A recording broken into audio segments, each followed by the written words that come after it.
Thanks, Russ. Joe Raffiani.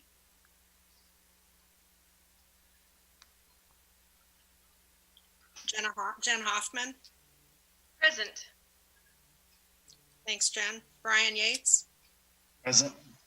Thanks, Brian. Tanya Ludwig. Is Tanya on tonight?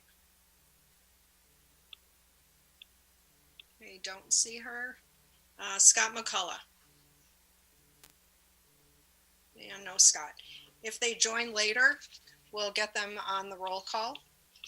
And that will move us to the first item on our agenda, which is the Superintendent's Report. I'll pass it on to Superintendent Upham. Thank you, Madam Chair, and happy holiday Easter to everyone. Hope you had a great weekend and a restful weekend. I know we've been busier than busy, so appreciate everyone's efforts.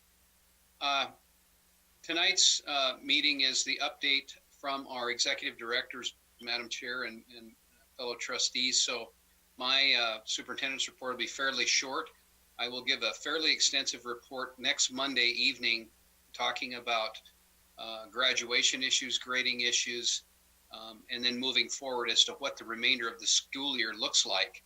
There's been quite a bit of conversation going on. As you well know, I sent you a document from the Office of Public Instruction, which had the School Administrators of Montana and Montana PEC and a bunch of organizations that talked about some of the next moves for moving forward and to plan on possibly being prepared for full year-end closure.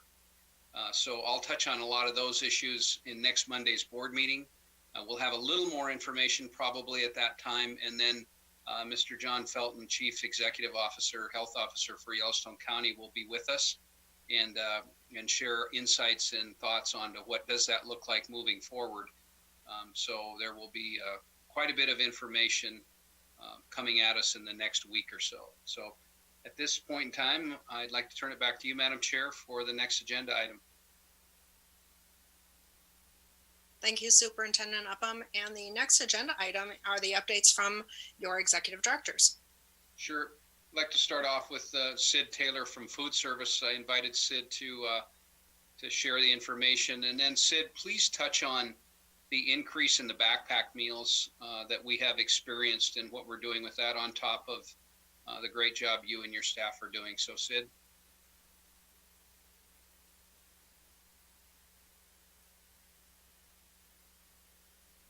Hello. Can you hear me?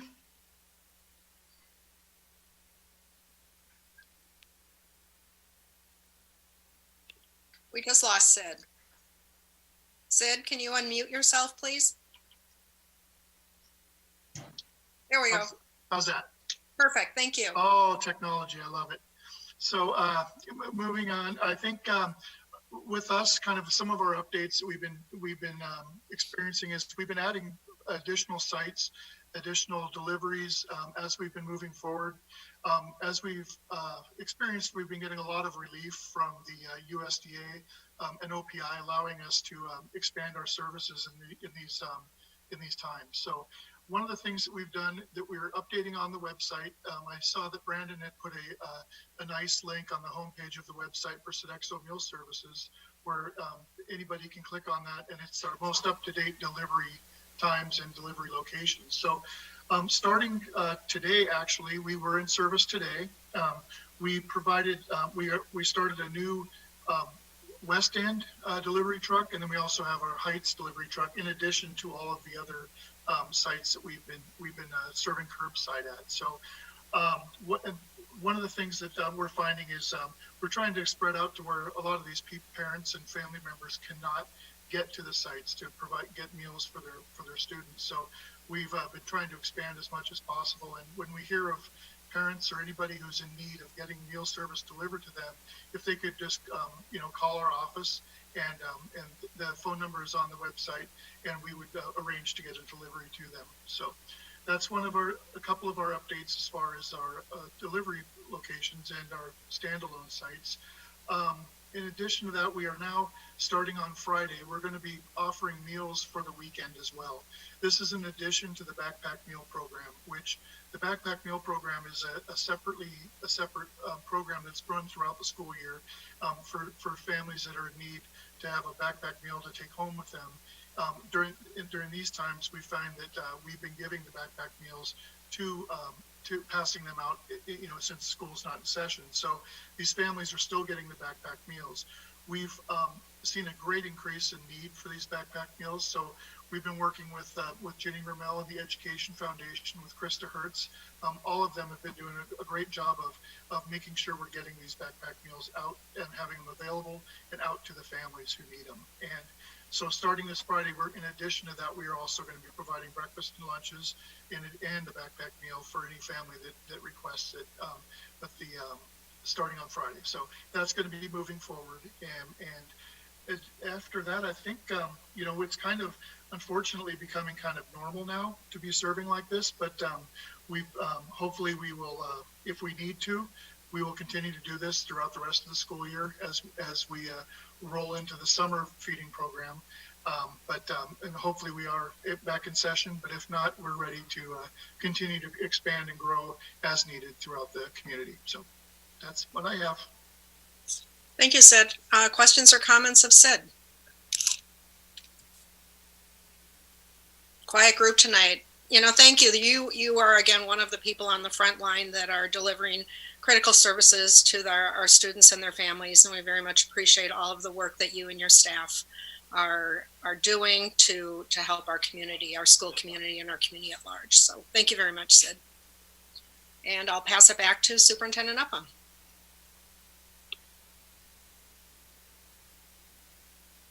Jay Lemlin, if you touch base on adult ed.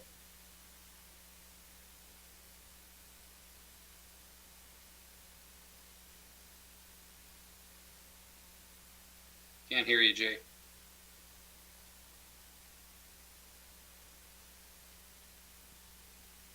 Did that work? There you work.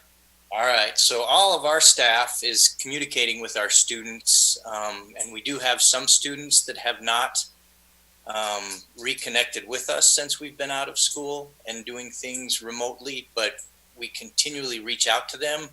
I just want to make sure everyone understands that some of our students are parents and they're having to deal with job issues, whether it's unemployment, underemployment, or having to go to work more now, and then just the childcare situation.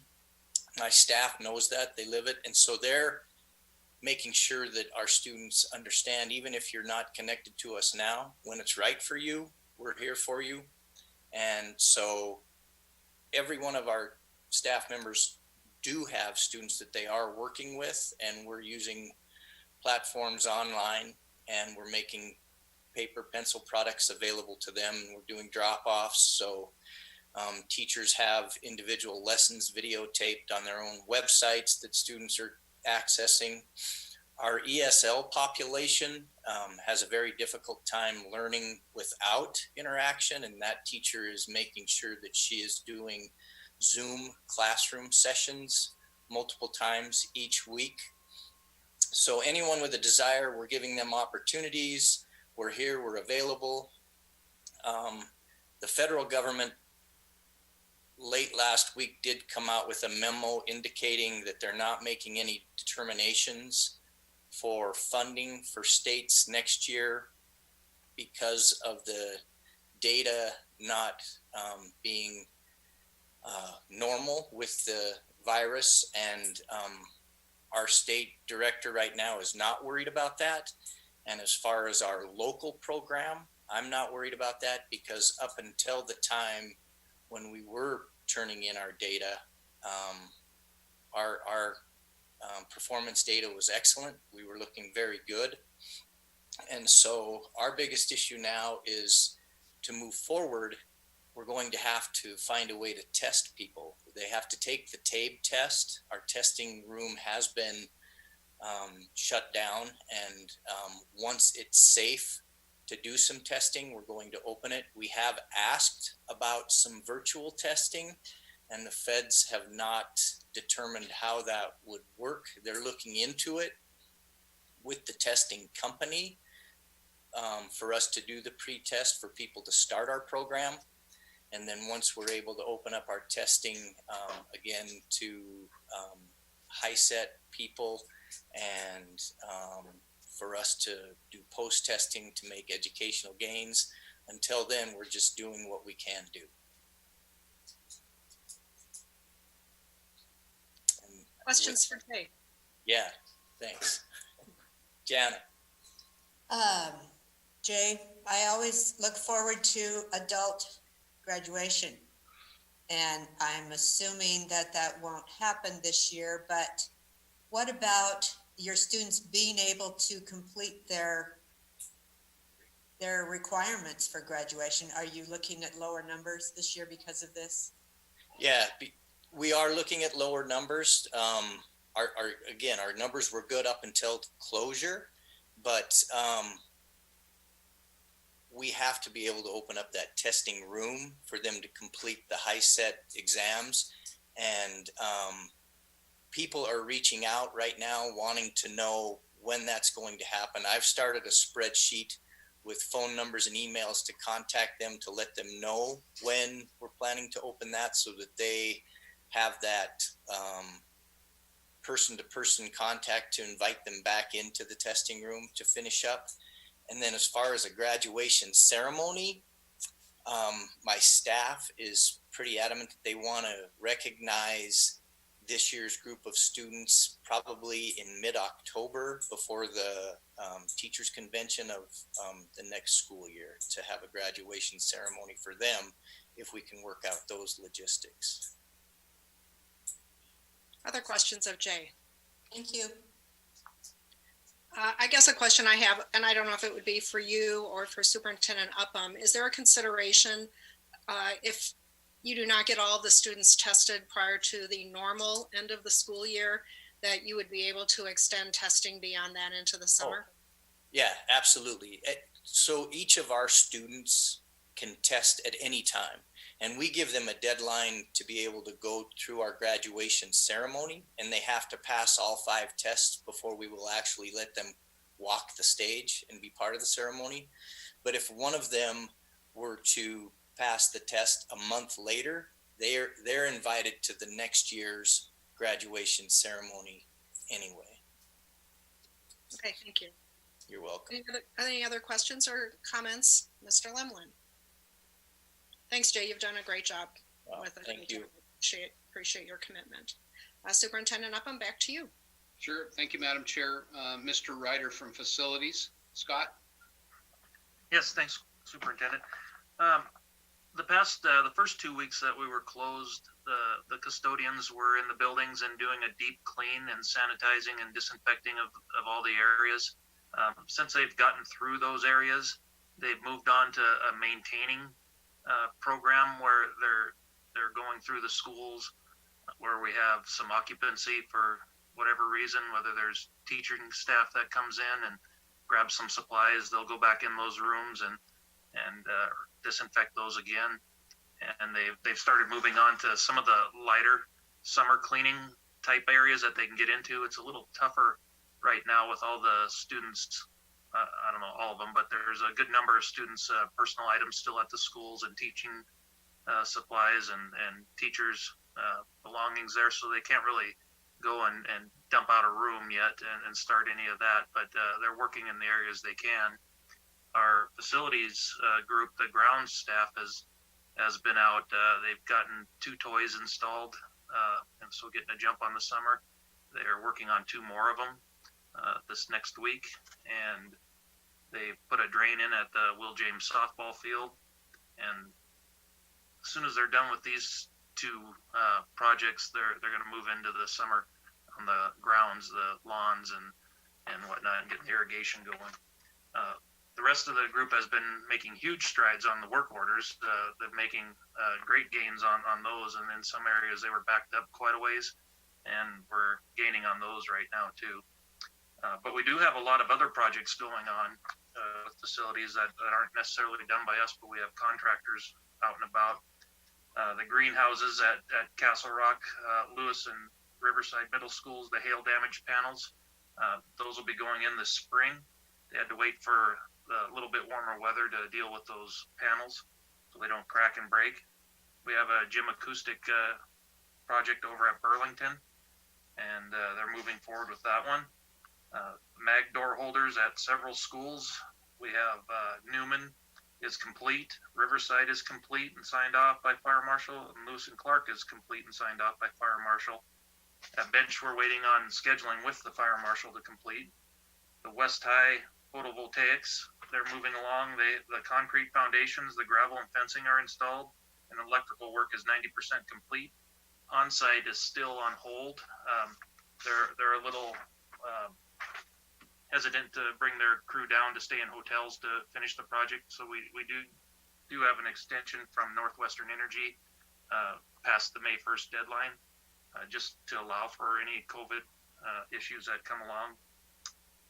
The Castle Rock photovoltaic on-site is also working on that. The deadline is May 1st, so they should have that in here this week or so. We have mag holders with the notifier projects at Alkali, and the tie-in is complete there.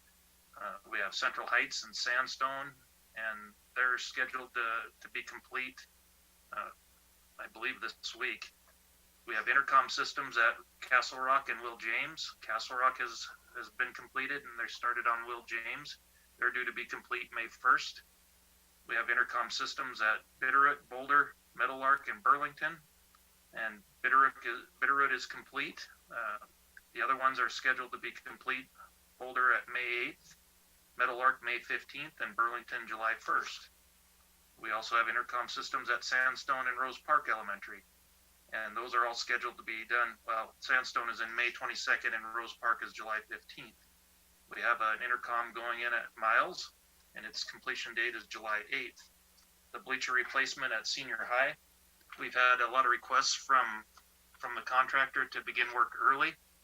But not knowing the status of school, it might make quite a mess if we started tearing the bleachers out and took up all the space before we knew for sure that school wasn't going to resume. So we've held them off, at least for now, and we'll move forward as soon as we can. And they're scheduled to be complete this summer as well. The Washington Elementary metal cladding, we gave them the go-ahead to start on the soffits and fascia. Their substantial completion is August 14th, but if they could start a month earlier, that would be even better, and we can get them out of there a little earlier too. We have a lot of hail replacement projects. We got Skyview, Calwall, the skylights, Eagle Cliffs, Castle Rock, Lewis and Clark, and Highland, and they're all scheduled to start June 1st. However, they would be willing to start earlier too, if possible. We have roof replacement projects at Career Center, West High, Senior High, Alkali Creek, Lewis and Clark, and Lincoln Center. And they would also like to start a little earlier if possible, but we're making them hold for right now as well. We have more hail and AC projects at the schools. Highland Elementary has an AC in the annex. It is complete. That was finished up last month.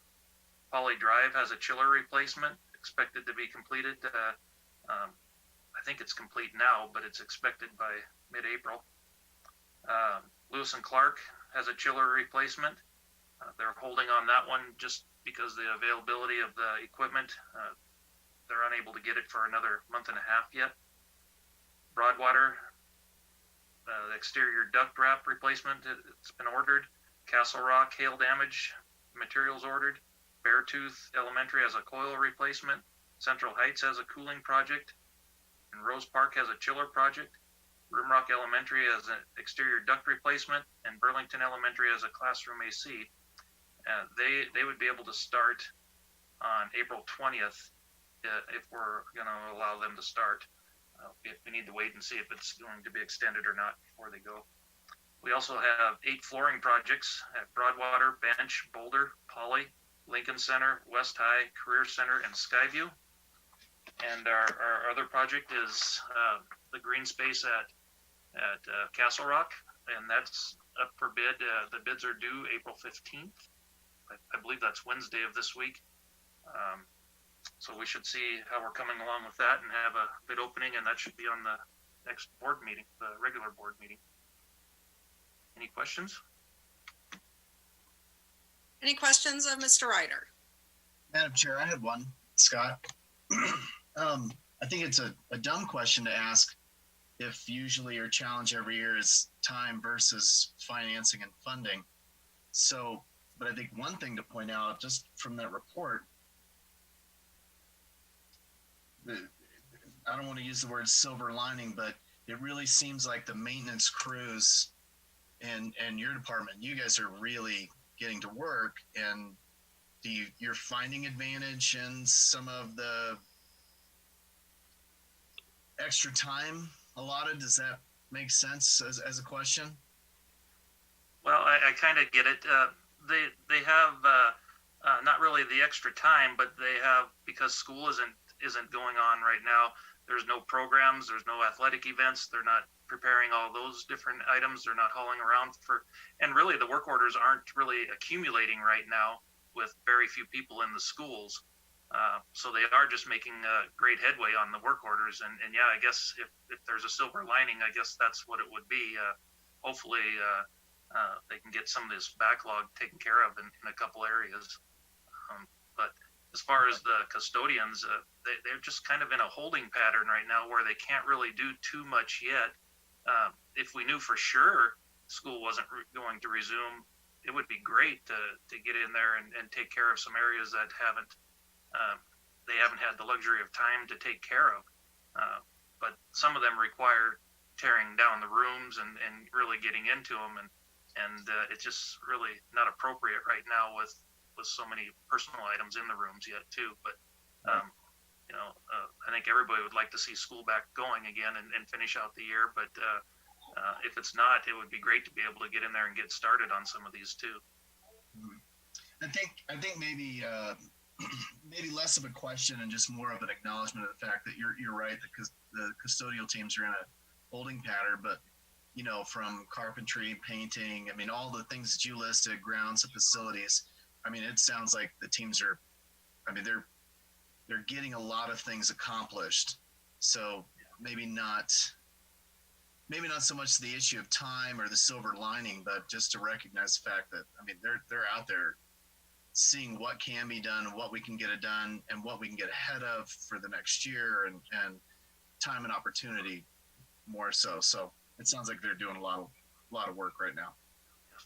Yeah, they are. That's kind of it. Thanks. Any other questions of Scott?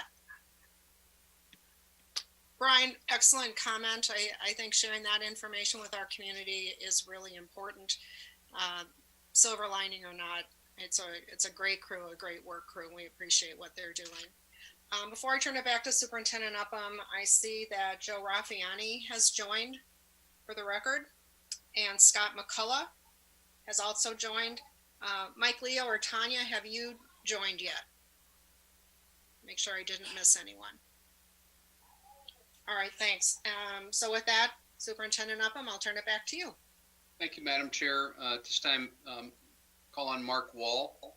Mark, please touch on the MHSA latest meeting. I did share the document with the trustees.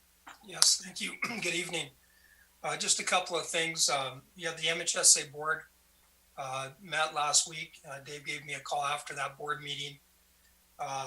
They have decided to remain on hold with a decision on whether or not to cancel activities. Basically, the memo said that if we get back to some face-to-face learning here by the 1st of May, we could possibly have some type of a season, which I think would be great for the kids. If not, it's likely we'll have to cancel the remaining part of the spring season. The only other thing I have to report is driver's training. We have about 230 kids in this current session. Our instructors have done a great job of getting in contact with those kids and helping them through their classroom portion. We will need direction from OPI as to how we can go forward and complete the drives once a final decision is made on school. Obviously, if we're back in school, we'll probably be able to finish those drives. We did go forward with summer registration. We typically have between 600 and 700 students sign up for the two summer sessions. We've only had about 400 sign up right now. So it's going to be interesting. We're going to have to get some direction from OPI and make some decisions on how to go forward and how to run. Likely we'll have to change our summer session, maybe only do one, or I don't know, we'll need direction from OPI on that. So that's about all I have right now. Questions for Mark?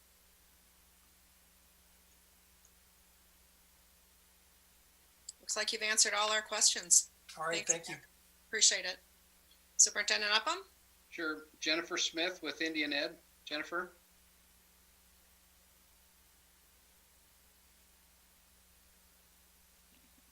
Hi, can everybody hear me okay?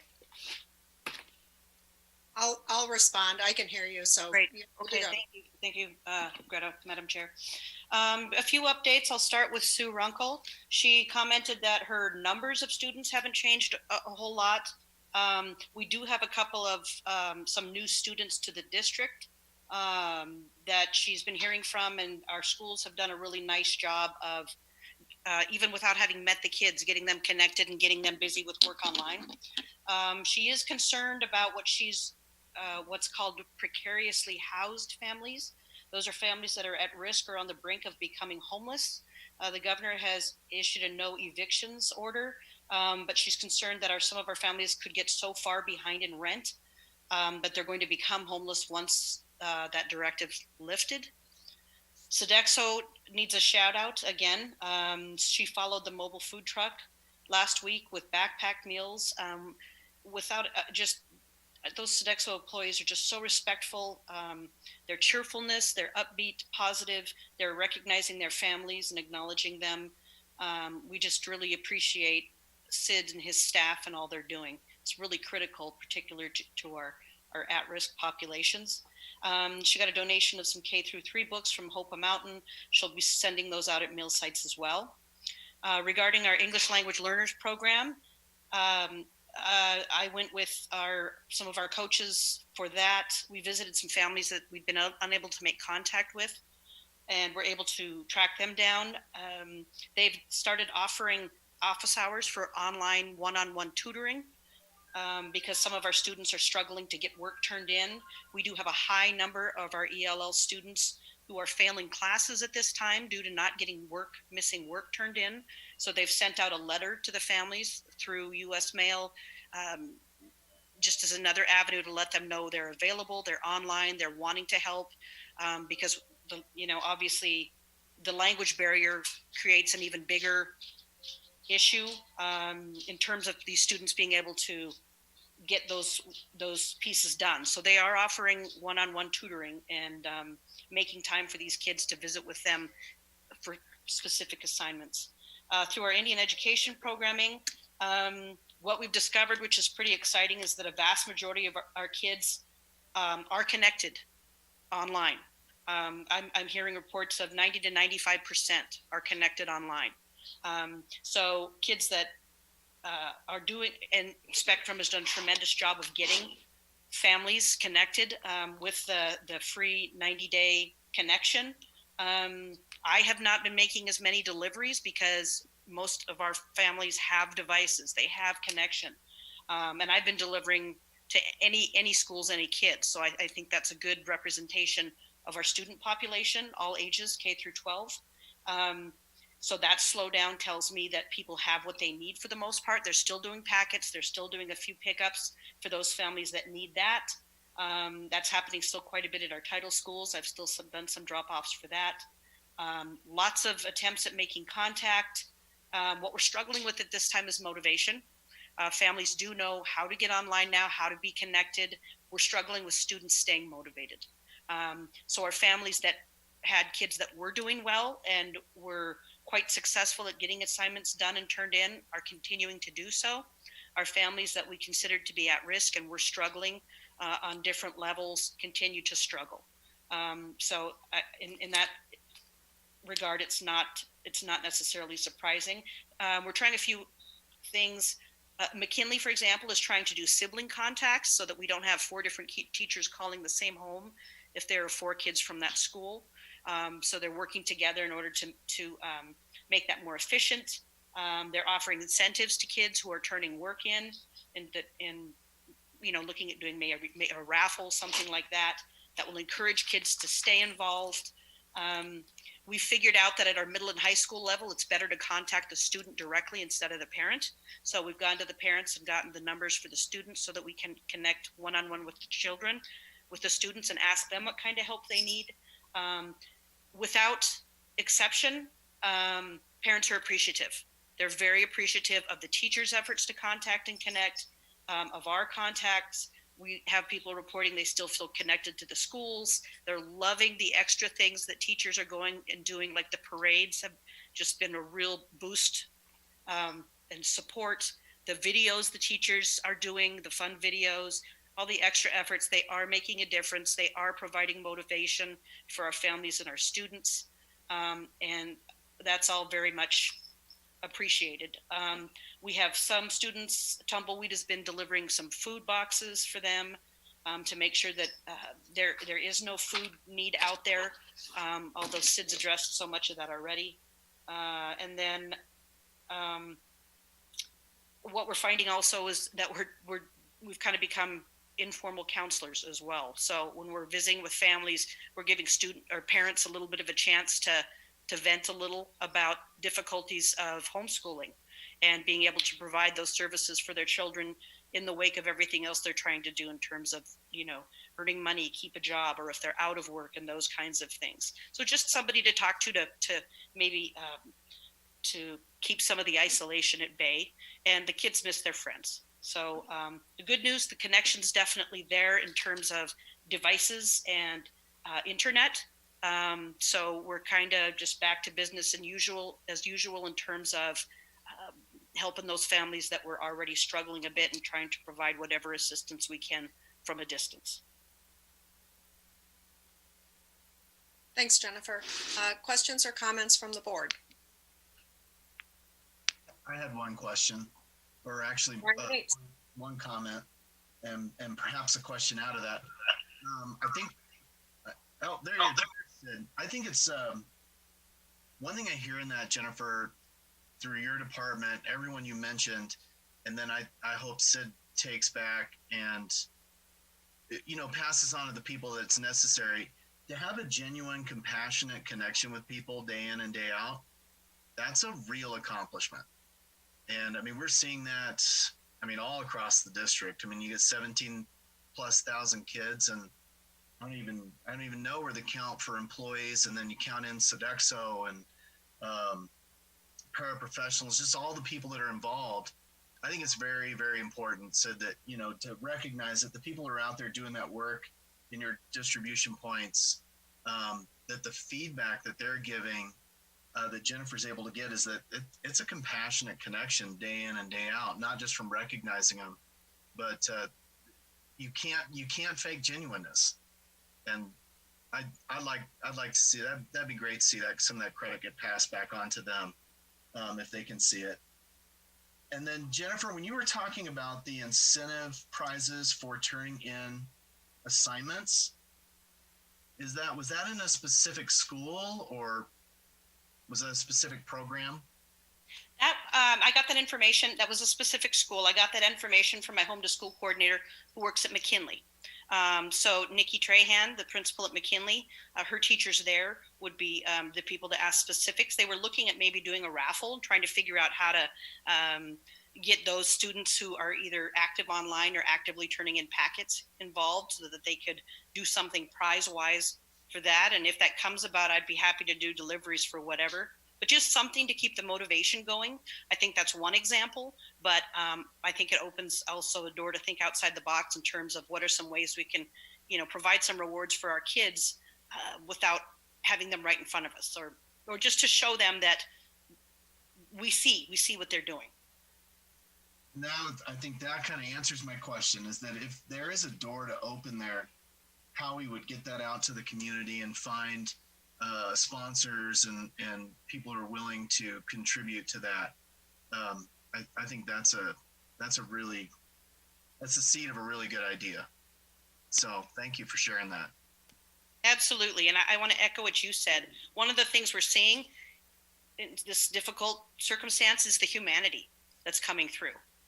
Normally, people are very anxious to hear from their schools, or a little maybe dreading the call, or anxious to hear from us because, we might be putting some pressure on them to get those kids to school or whatever. And the tables have turned a bit.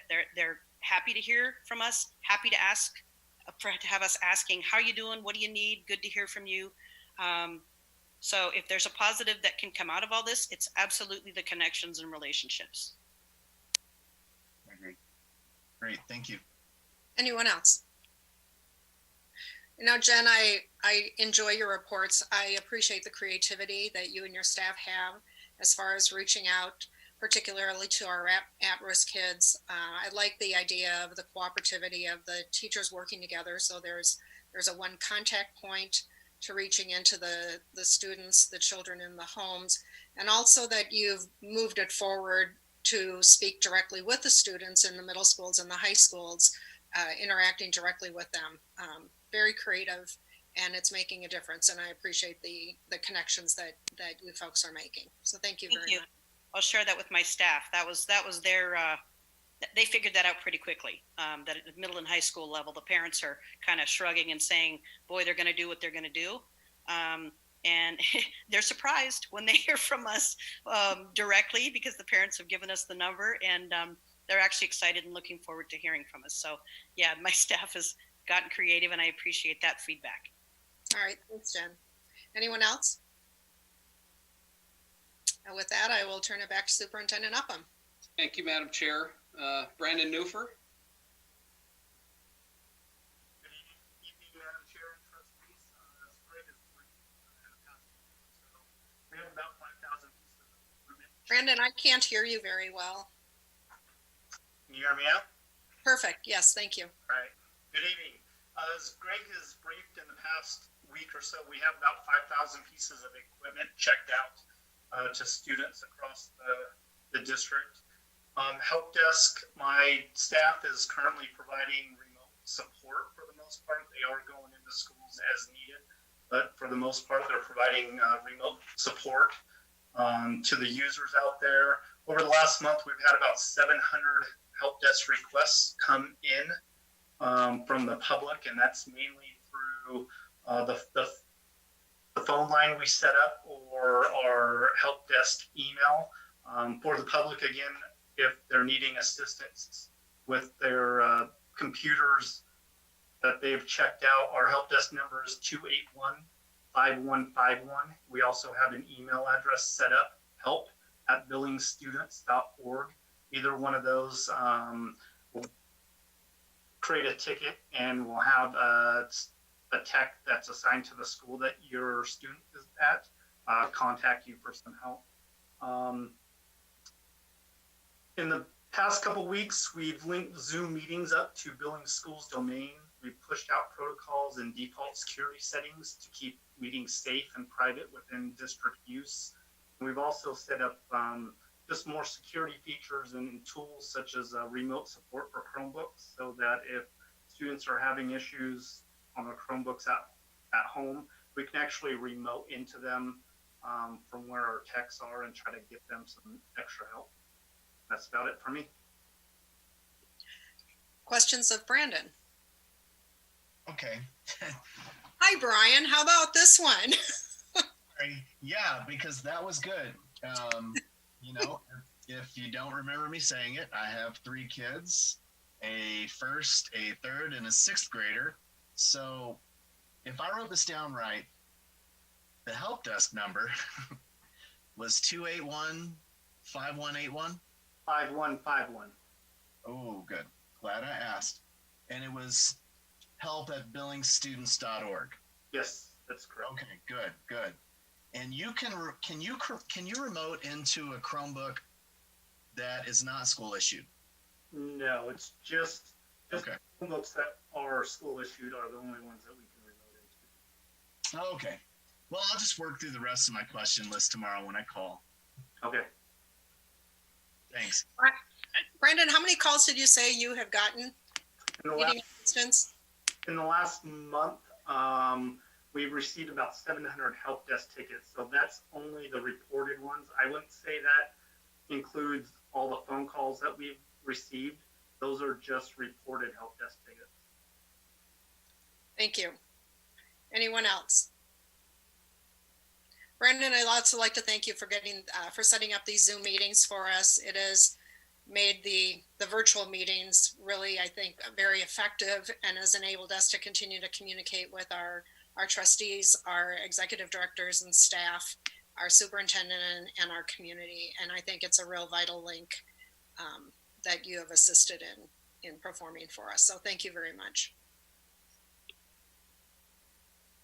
Superintendent Upham, back to you. Sure. Thank you, Madam Chair. Our HR Director, Katie Nordstrom. Katie? Good evening, everyone.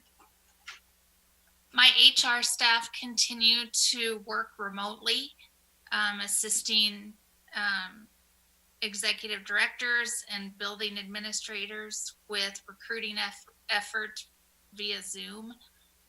This is the busy season for that, so lots of Zoom meetings going on.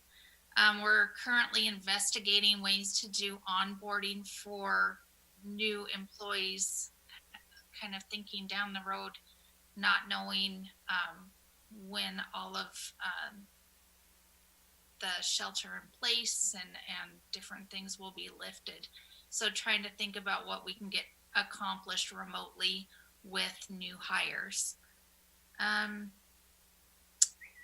Continuing with the Families First Act, my staff is working with multiple employees who are accessing the emergency paid sick leave and the extended FMLA for COVID-19. Lots of phone support for employees, just a lot of people that are interested in accessing the EAP, the Employee Assistance Program, through either St. Vincent Healthcare or Billings Clinic. It's free counseling for all of our staff and their dependents that are enrolled in our health insurance benefits. So it's a great service, and they are doing those via phone or Zoom. Benefits, as the year kind of comes to a close here, we're preparing for open enrollment in May. Jennifer Kennedy, the benefits manager, continues to meet via phone or virtually with retirees, kind of walking them through the process, as we do have quite a few that are retiring at the end of this school year. And then My Care in the Heights continues to see district employees and their families. Lincoln Center My Care, of course, is closed until further notice, but the Heights location is open and they are seeing patients a lot via phone or telemed, but also are having face-to-face encounters with patients as needed. That's all I've got. Thank you very much. Mr. Yates, what do you have to say? No. Actually, that's funny because telemed, is that something, so like the schools, Medicine Crow, no. Yes, that is the one I was thinking about that had an on-site. How does that telemed work? Is that something you can find through the Billings school site? Is it something that's just employee related, or do the schools that have clinics have something like it similar?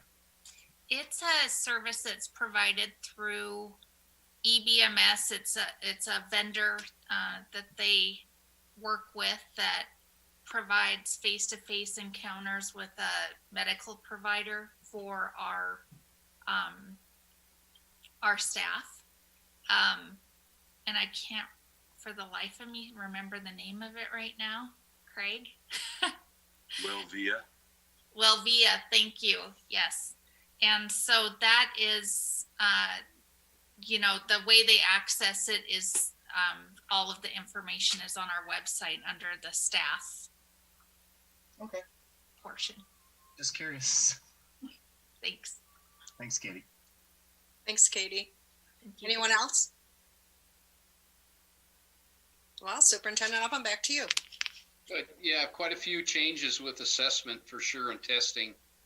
Roger has done an outstanding job of keeping us informed, but that's been just an interesting journey.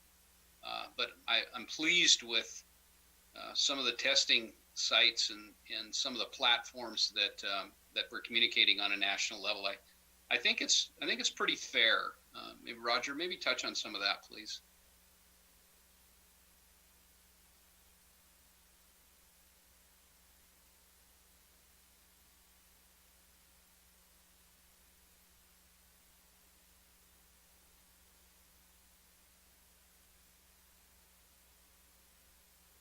You're muted, you're Roger. on mute. Sorry about that. I'll start over.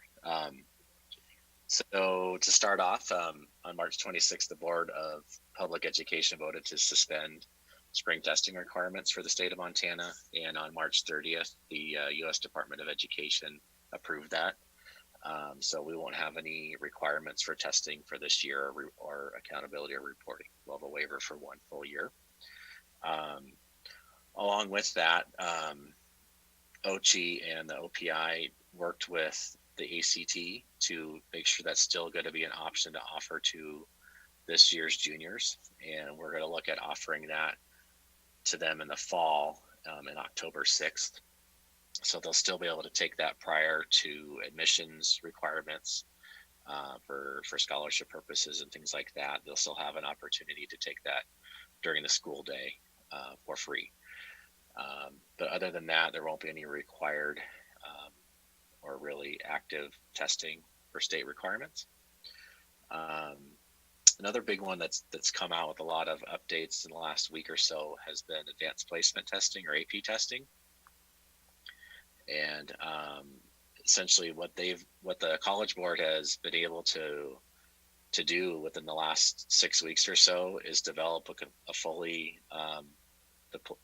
be able to deploy a fully online version of an AP exam to our students at the same time across the world. So our students are going to be able to participate in AP exams this year. They'll be a little different since they'll be taken on a computer, a smartphone, a tablet, anything that has an internet connection. And they'll be condensed to only cover the first 2/3 of the year's content that should have been covered through the beginning of March. So they'll be shortened, but they've worked and talked to many universities and colleges across the country, and they're supporting, still offering credit for those students who pass those exams and still treating them like any other year that they would have taken those. So I've been working with getting that information out to our students and their families to let them know of the changes to that assessment. It's going to be most likely taken at home unless we're back in school. Then it would still be given online, but we would have to figure out how that would look during the school day. But we're moving ahead, and it's exciting that that's an option still available for our students that have worked so hard to get those credits to take that test. So those are my main updates at this point. Thanks, Roger. Are there questions for Roger? What is the cost now associated with the online AP tests, and how do the students cover that cost? So the cost remains the same. It's $94 for a student to take an exam.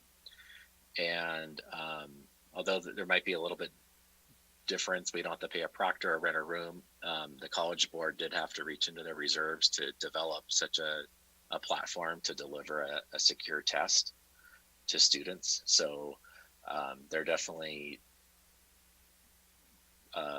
paying a lot out of their pockets or their reserves to make this happen, and they aren't passing on any of that charges to our students, even though it is a shorter exam. They're going to have to hire more scoring personnel to do that because it'll be a lot more open-ended.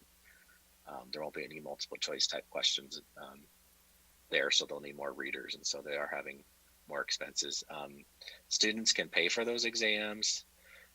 They pay to the district, and we pay the final bill at the end of the year. We have a Pay Schools account set up so they can go online through their high school's website and pay their balance that way. They can also send a check into the Lincoln Center, and then we'll be processing those sporadically through the next few weeks. All that information was shared out with students and families in a mailing that went out, I think, late last week. So, and that's also posted on our websites. So on the website, the dates are posted for the different AP tests? Correct. Okay. Other questions? Greta, Jana? Jana, go ahead, Jana. Roger, I understand that the testing is not going to be required. However, there still needs to be some assessment of these students, where they are and what they're going to need to move on to the next year. Is there any discussion about that, how that's going to play out? Yeah, so it's kind of a moving target, and we're really thinking about how this is going to look when we get students back in the building. And I'll kind of look at your question twofold. One, I think like Superintendent Upham has stated, it's really up to that teacher to really identify if that student's proficient and based on the skills that they've shown and demonstrated within the classroom or the virtual classroom at this point, and knowing what holes there may be and what mastery is for that student. And that can take multiple forms. There's lots of ways to assess our students. So it doesn't have to necessarily be a standardized assessment. And then I think there's going to be also a movement that we're really going to have to focus in and really carefully and tenderly look at the results of our assessments when our students are back in, and really use that to inform what we need to do next. It's a big question, like I said, and some of it really just depends on when we know more information when our students are back. If it's not till the fall, those fall benchmarking assessments and some of those other things we're going to do are really going to be really important. So we know how we can plan out a year or make up the time that we missed. I realize it's a moving target, but thank you. Any other questions or comments for Roger? Roger, thanks for staying on top of this. I think the determination of proficiency is going to be critical as we move forward to support our students. And thank you for being on the front line for that. Superintendent Upham. Thank you, Madam Chair. This portion, the next speakers are going to speak specifically to the instructional platform and kind of where we started and where we are now. Overall, I'm very pleased with the amount of teaching and learning that's going on. I think our biggest challenge will be continued engagement. That, as I visit with our building administrators, that is going to be the challenge. But up to this point, I use the term applaud. I applaud our students and our families for really doing the best that they can do. And our teachers have just been outstanding, and building administrators have been outstanding. And so, maybe touch on, the platforms of teaching in this online paper shuffle world that we've created. Thank you, Greg. Good evening, everyone. So our K through 8 teachers continue just to improve on the platforms that they already have, both digitally and traditionally. For the majority of our primary kiddos that are online, they're using Seesaw or Zoom meetings. And then as we move up the grade levels, Zoom and Google Classroom. The good news is that most of our curriculum partners have made it easier to put those lessons into either Google Classroom or Seesaw, allowing us to have more free resources Read 180 just downloaded all of their assignments. We sent the real books home, but kids have better access when they're being downloaded. We're getting weekly reports from ST Math to talk to us about how our kids are doing. Our Gigi, the virtual penguin for ST Math, actually sent a video out to all of our students because he was supposed to be in town next week actually visiting us. But lots of our kids have now written to Gigi the penguin, and Gigi's sending prizes out to our kids. So it's good to see that they're still connected with the online learning. Our teachers also have got very creative on things that are more difficult to do online, such as automation and robotics or tech ed, but they're coming up with great assignments to send home and to do virtually. Our curriculum and technology coaches are actually creating lessons for teachers, putting them into Seesaw or Google Classroom, as well as having professional development classes almost daily on helping teachers get better at the online platforms that we have. The one most difficult thing to do is to regulate how much is enough or too much. We have those kiddos who want more homework to do at home, and we have those kiddos that are saying, oh heavens, 2 hours is too much. So for the majority of our teachers, they're sending out must-dos, which are those critical concepts, and then putting out can-dos for those students who probably will be future teachers who want more worksheets, more things to do online. And so again, just trying to find that balance of how much is too much and how much isn't enough, and making sure that all individual needs are met. Thanks, Kim. Are there questions for Kim? Have you run into barriers with students getting on the Google Classroom or on Seesaw? For those that were already connected, no. We still have probably about 7 to 8% who are still picking up to-go packets. The problem is those kiddos that have the paper packets aren't getting that collaboration with their peers as they would through Google Classroom or with their teacher. Through Google Classroom or Seesaw, those teachers can give feedback within the same day. The paper packets are a little bit different, but our teachers are doing the best that they can. I know for sure that more teachers are going to take advantage of professional development that we offer next year, because we had some that were behind the 8 ball without knowing those platforms, and they've done an amazing job of catching up. But I know they're going to get on board just in case this ever happens again. Thanks, Kim. Are there more questions or comments for Kim Anthony? This is Jennifer. Kim, I just wanted to point out that during one of my deliveries to a particularly at-risk family that has about 4 little ones in elementary, I dropped off some Chromebooks, and the little kindergartner wanted to make sure that that his principal and his teacher knew that he needed an iPad because he was getting behind. He wasn't able to do his ST Math yet. So I needed to get on that because he was concerned about his ST Math. That is awesome. Gigi does keep track of that, so we have to keep that math penguin happy at all times. Thanks, Jen.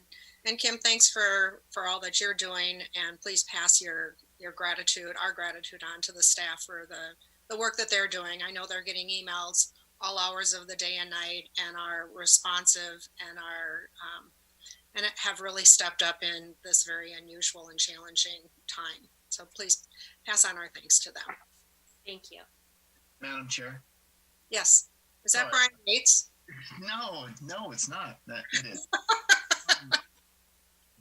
One thing that I just wanted to offer as a feedback, but before I do, when you say the teachers are doing the best that they can, that's really an interesting statement to put into quotation marks, because the best that they can, it almost sounds like they're almost there. they're the reality of it is, as fast as this happened, and in 4 days, everything that all of the teachers and administrators did to get this platform out there for parents and to get work and packet pickups, telling 400 to 500 parents to pick up packets at a school, at a specific time and then manage that around something like COVID-19 is not that easy to do, let alone all the work that goes into putting those packets together, creating assignments, getting those assignments uploaded, working through all of these platforms. It's way better than the best that they can. It's really amazing work by everyone. The one thing that I would say I think we learn out of this is when you look at that one platform type consistency, because there are a lot of things out there, depending on the school, the administrator, the teacher, you can go and there are different ways to go and check and see if your student completed everything that was assigned to them. And so I think that's been one challenge that has popped up that I think, like you said, with professional development in the future, we'll be able to kind of get more consistency there. But I really did want to point out that I think you're right in saying they did the best they can, but I think it is well beyond that, well beyond the best they can. Yeah. And if you can think about how difficult it is to differentiate for 25 to 30 kiddos sitting with you in a classroom, then doing that differentiation for 25 to 30 kiddos that you no longer can now look over their shoulder to see what they're doing to make those instructional decisions, they are doing amazing job. So thank you for that. You know, and I think some of them would argue the fact that which is easier to teach, the 25 kiddos or the 25 parents and caregivers. Yeah. Probably the kiddos every time. Thank you, Kim. Any other questions? Any other comments? Before we sign off, Kim, Brian, I really appreciate the perspective that you bring to the board and that you share with our community. Having 2 elementary kids at home and a middle schooler, you are living the life, living the dream as these interfacing with the teachers. That I very much appreciate that perspective. So thank you, and thank you, Kim. And with that, I'll pass it back to Superintendent Upham. Okay, thank you, Madam Chair. So Kim covered K8. I'll ask Dr. Oshesky to cover 9-12. So Chris. Yeah, thank you, Superintendent Upham. So just similar to what Kim was saying, we have a lot of teachers who now they're working on the refinement of their online courses and adjusting as they go. They've moved from the question of what do we do to finding the different resources and making sure their students have access to. Now they're managing and trying to, and I wouldn't say it's any less difficult, because we know with elementary, those teachers have multiple preps and those 25 to 30 kiddos. With the high school, the challenge is going to be, you have the 1, 2, maybe 3 preps, but then you have anywhere from 75 to 100 plus students that you're trying to contact and make sure that they're active and moving forward. So they're becoming creative, trying to work on kind of the standard across the high school that many of the principals have discussed, is try to at least reach out once or twice to every one of your students throughout the week, provide multiple contact points, whether it be through a Zoom or a virtual type of meeting, to where if it's with the actual course and how many kids can tap into that at the regularly scheduled time. Say if you had first period, you identify, hey, well, Tuesday, Thursday, I'm going to be available at that time for first period students, and then maybe 5th period, I'm going to be available Monday, Wednesday. So teachers have been managing and coordinating their schedules, and it is a challenge. And as we know, when you see same thing as Trustee Gates is talking about with my own students at the elementary, maybe my children have one teacher that we're managing with. As you start getting into middle school, high school, then you have multiple teachers to manage with, and you really start seeing the diversity of skill there, and they're all trying really hard. But as we've talked about a couple times, there's some of these content areas that is really a big challenge. We're still having a big challenge with some of our CTE areas that we're really engaging students in project-based learning and just doing things in the classroom or the wood shop or the culinary area. They've had to become really creative and even sitting in on state meetings and even some of the national, ACTE meetings at a national level. There's a lot of conversation. How have they been able to shift and reach out to students who typically aren't engaged unless they were in those courses, and so they're struggling. I think what their big concern right now is keeping those students engaged as much as possible. And I know the principals have reported out to Superintendent Upham and those of us at the Lincoln Center about what they're seeing. And it's becoming a question not of necessarily who doesn't have access, because we still have a certain percentage of students out there with their hard copy textbooks and worksheets, but now it's the conversation of some of these kids are becoming, it's more of an issue of whether they're engaging or not.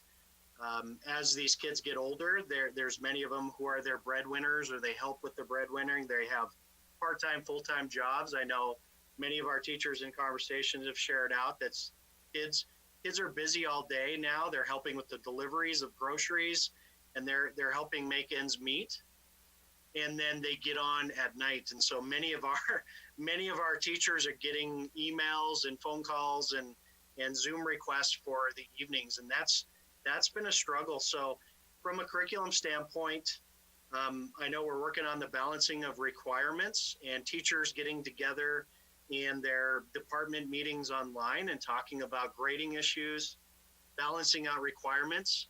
You know, what is the actual requirements between now and the next couple weeks.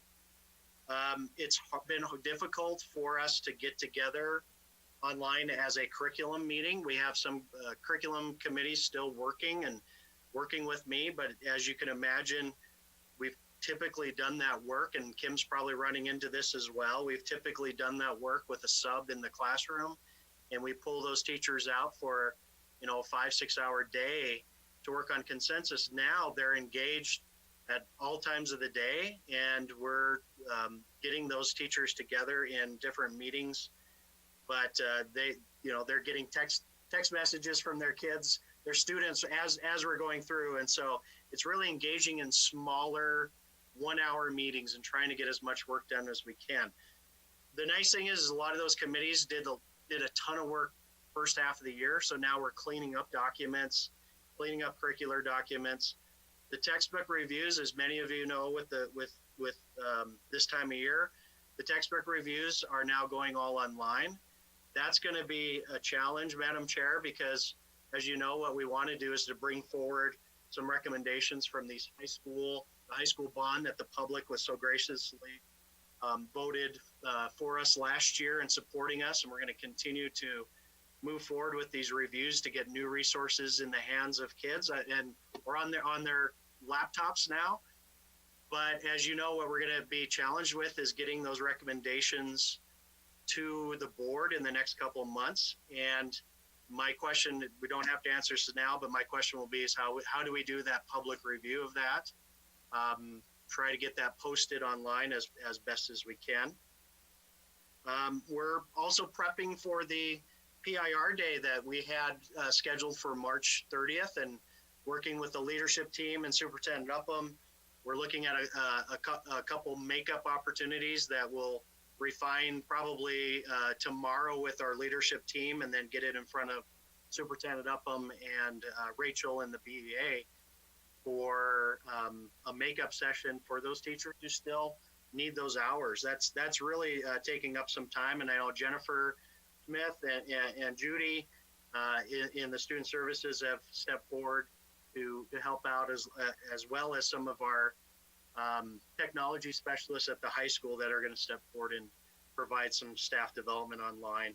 If we've asked our teachers to be flexible in providing the online teaching, we're going to do the same thing with our teachers and provide and be flexible with them with their training. A lot of things that have been taking up my time is helping with the Q&A. The principals have been hit hard with a lot of Q&A, but we've been also answering emails that come from high school teachers and departments to my office or voicemails. And now I'm taking on some of the questions dealing with some of the high school curriculum concerns on the Facebook posts. But Brandon helped me get in contact with some of these people. We're going to be fleshing out some of those Q&As. But I know graduation for high school, and I won't get into that because I think Greg's talked about that, and that's a daily question going on. But it seems to be one of the big concerns that come up in almost every conversation I get into, and those are areas that, again, we're going to try to work on. And then the only other thing right now I want to mention is the work behind the scenes of our counselors and our associates and our principals. Not only are they working to engage and support students as best they can with all of their needs, but they're also working on scheduling. So they are actually starting to build out next year's schedule with the hope of, hey, this we'll be engaged in face-to-face with these, but regardless of whether those are going to be online or not, they're building out the schedules for our students, and that's a challenge for them. When you think about right now, they would have had 8th graders visiting their schools and coming in and engaging that transition time. That stuff is going to look different. We're going to have to be flexible for our students, and especially those 8th graders becoming 9th graders next year. So unless there's questions, that's kind of what's happening in the high school world. Questions for Dr. Olszewski or comments? Pretty quiet. Chris, how are you handling the PLCs remotely? Yeah, so what we've done is we're still engaging in the PLCs. And in fact, the PLCs are more relevant than ever now, especially the conversation of we have to get together, and they don't necessarily get together with me. They get together in their small groups. And like I said, whether it's a department PLC conversation or across the district, say for all the teachers of one particular topic, we have to schedule that and get that going. And it isn't necessarily Wednesday afternoon now, but it is sometime throughout the week. And we're going to be continuing to have more of those as we move forward to try to flesh those questions out. What is critical? How are we going to measure, the proficiencies moving forward? We have student proficiency spelled out in our curricular documents from those PLCs. Now it's determining, like you guys already asked the question earlier about how do you assess those proficiencies? What assessments are those going to pertain to before the end of the year? And so a lot of our teachers are working those out in those departments. Thanks, Chris. Any other questions? Greta, Jana, Jana. what about registering for classes for next year for 8th graders and then the high school students as well? Yeah, the great question. And the good news is those the preliminary work begins way back in November, December, and work into January and February. So again, I can't speak for all the counselors because I know they're running into some issues now, but they had a lot of the prep work in place for that right before the shutdowns. And so how that's working, again, I can't talk to you about the specifics if they're reaching out to individual students now about any changes. I think what they're going through and working off of was all the preliminary work, the forms that students filled out prior to it. And so they're building the schedule based upon that. And then, as we know, we'll merge that with our program and our scheduler that's within PowerSchool. And then as students need to have changes, I'm sure that's going to happen between now and August. So just like it always has, it just without having students be able to call into your counselor's office or the associate's office to work on those changes. That's part of the big challenge with it. Thank you. Thanks, Chris. Are there any other questions, comments? Thank you, Chris. And Superintendent Upham, back to you.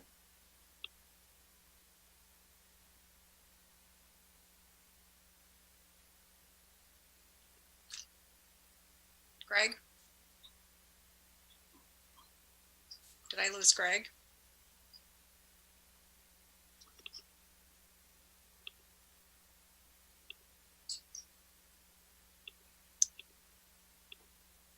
Brandon, did we lose our superintendent? I'm looking. Give me just Not a good sign. He's just sent me a text. He got bumped off. So I know that we have Brenda Koch on and Dave Cobb. Are you giving updates this evening from the executive director perspective? Brenda or Dave?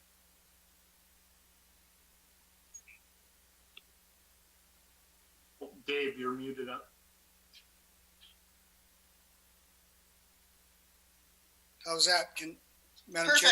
Perfect. Perfect. Thanks, Dave. Okay, thank you, Madam Chair. I'll speak just briefly about the roles of, of course, Brenda and I. We've been actively working with our school administrators at all levels, elementary, middle, and high, in regard to staffing for the 2021 school year. Along with that is we're hiring in certain areas. For example, in school administration, we are screening for our elementary principalships now among a few of our elementary schools, and we just completed interviews last week for one of our high schools in the area of school administration. Tonight, I'd like to visit most of my presentation will be on school counselors. I'm not sure most of you know, but our district has a school counseling leadership team made up of middle, high, and elementary school counselors, along with school psychologists and social workers. We've been meeting every Monday, and from that team, that discussion goes out to all of the school-based counselors throughout our district. The role of the counselor right now, I can tell you their most important role and responsibility is supporting parents, students, teachers, and administrators, whatever those issues are. From a parent standpoint, it could be something as easily as, hey, I can't get to the school to pick up a packet. I don't have access to technology. Though, that counselor is doing whatever is asked. The other thing that counselor spends a lot of their time doing during the day is making contact with individual students, and specifically those students that really struggle and with the instability in their life. And it's just that friendly voice and that person on that other end that can help those individual students through this situations that they're all experiencing. The other thing that our counselors have been working very hard on is to update our school website in regard to services available for parents and students, not only with the school, but within our community. With the help of Brandon and our school counselors, they've created the COVID-19 website where parents can go to if there's community resources that are of need for either the parent or the student or both. They are also having the opportunity to spend some time with training through the Office of Public Instruction. Last week, both elementary, middle, and high school counselors had the opportunity to take part in specific training provided by OPI in a number of different areas, mental health, which also included counselor standards and ethics in the area of school counseling. Those have been very helpful for our school counselors. Most importantly, the other time that they spend is just about it's on the networking. Not only just networking with other counselors in our district about what other counselors are using to support parents and students and teachers, but reaching out the networking throughout the state of Montana. Our counselors have a number of resources, and they have a great networking system in place. And so it's a matter of just sharing best counseling practices and what things that they can do to help that student, because I agree, it's a real challenge for parents and it's a real challenge for students. The longer that this goes, just keeping those students motivated and giving those parents that encouragement of, how they can best support their child through these tough times. But I think it's also important to recognize that, an elementary counselor and a middle or high school counselor have different roles as well. Our middle and high school counselors are spending a great deal of time communicating through Zoom or through email with our administrators in regard to that scheduling piece that was mentioned earlier. We are in a great place with our scheduling for our middle and high school students. But as our administrators build that master schedule and classes are added or deleted or no longer offered, that communication has to happen between counselor and student. So that's taken place so that when those kids roll in, we want to build the best master schedule, the most accurate master schedule or student schedule that meets the needs of all students. So that's an important part for those middle school and high school counselors. And then the other thing is we have to remember that we have a class of 1,500 or so senior graduates that are also in need of the letters of recommendation for colleges and scholarships that are still taking place, and all of those things that are on the plates of our school counselors. So there's a lot of things going on in the counseling world. Each one of them look differently based on the level, the building, the grade level that they work with. Are there any questions? Questions for Dave Kopp?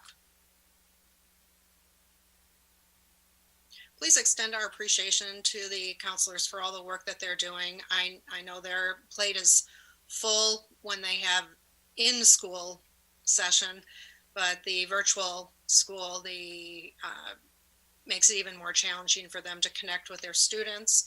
I've talked with a couple of the counselors and they said, the kids miss being in school. They miss sitting and talking with them, and they're a vital link in our school system. So please extend our gratitude to them for all that they do. Thanks, Dave.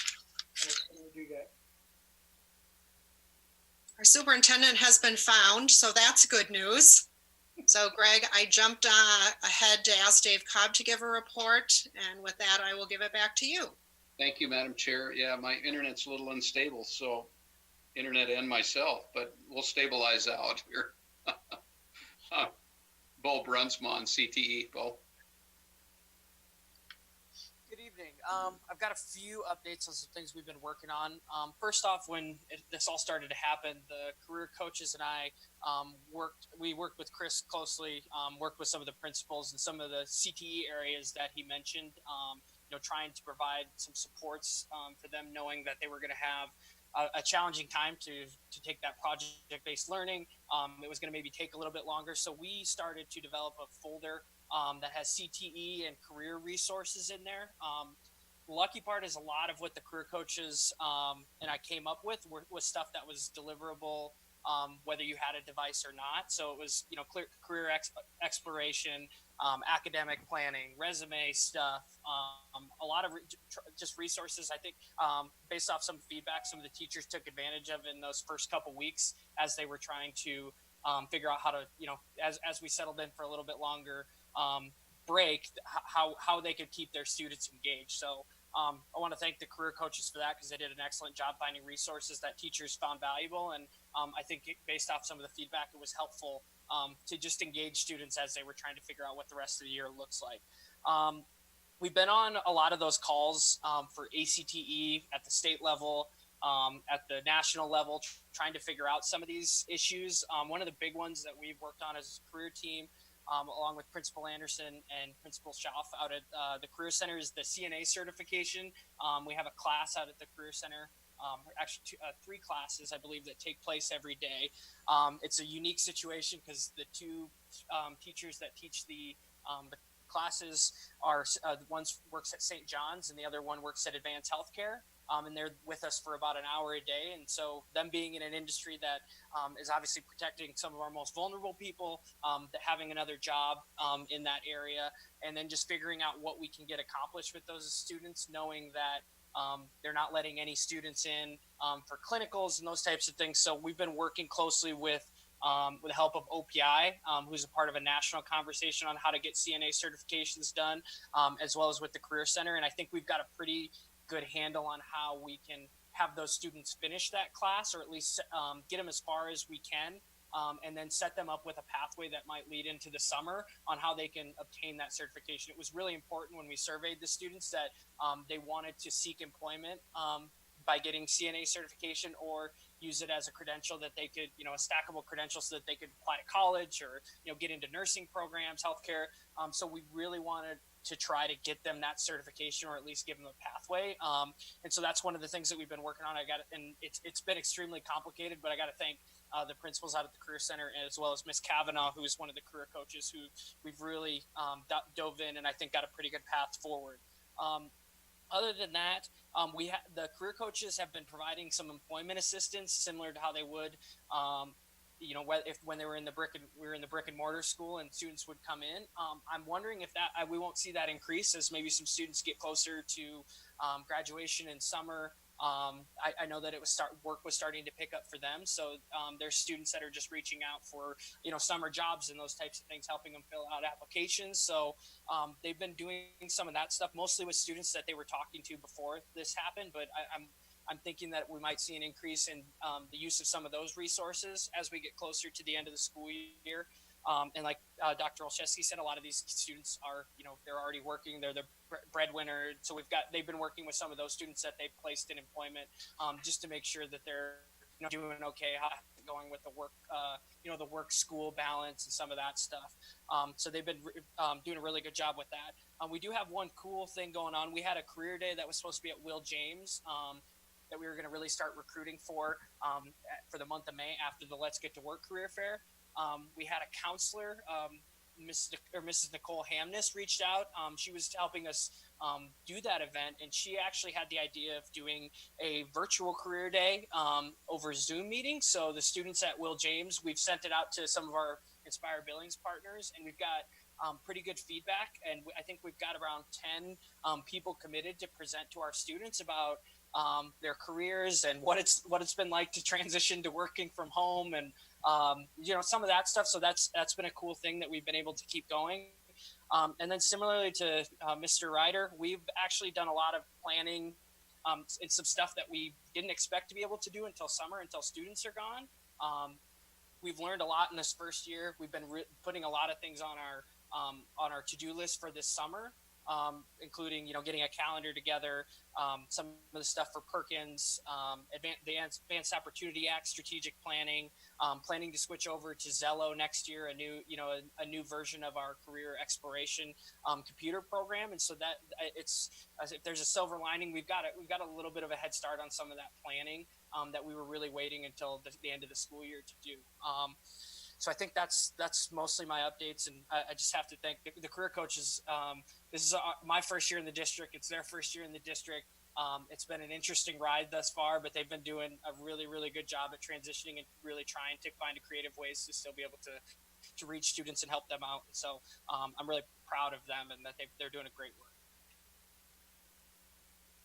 Questions or comments for Bo? Madam Chair.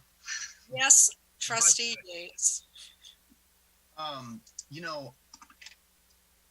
There's a lot of challenges that are out there right now with this entire thing. Everyone faces personally, the school district faces, people are facing professionally on so many levels. But when you try and look for positives, imagine when you look at the CTE program and its importance going forward, everything that it needs to accomplish, every way that we're trying to set students up from middle school all through high school and then on into a career or college or both.